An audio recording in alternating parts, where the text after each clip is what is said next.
anybody in here watch the television show Mad Men or seen the television show Mad Men? Yeah.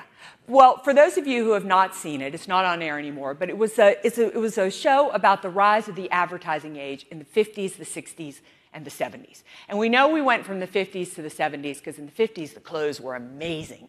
In the 70s they were really bad. But during this show, and the reason I loved it is because nothing depicts a rockin' push economy better than Mad Men. I mean, this was a time when businessmen and advertising execs, they ran the show. You could make up anything you wanted to about your product or service, slap it in an ad, and people couldn't wait to buy it.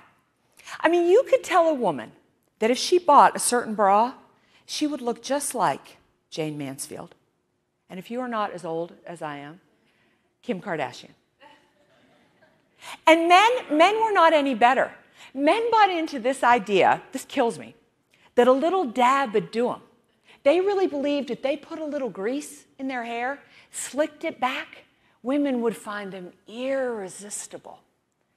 And the one that I fell for, my personal favorite, was this apparatus that looked like this. And I believed if I took that thing and I stuck it right here for 10 minutes a day, I would have thighs who looked just like whom? Suzanne Summers, absolutely. Well, it didn't work. Those were the good old days. And they lasted right up until 2004. 2004 was the last year on record that our economy was at an all-time high.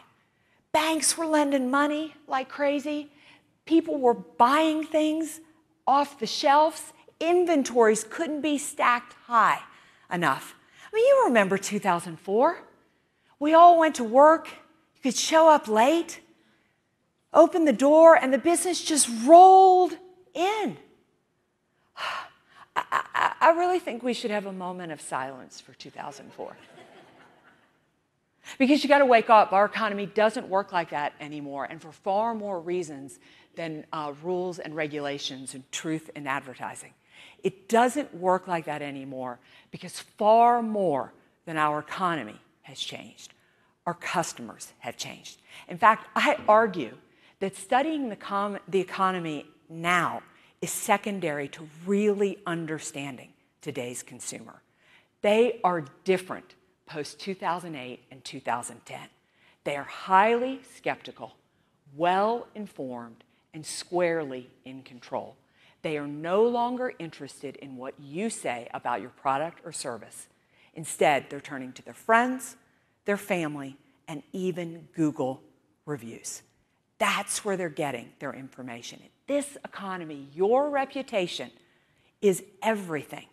Celebrity endorsement and traditional advertising just don't hold the power they used to hold.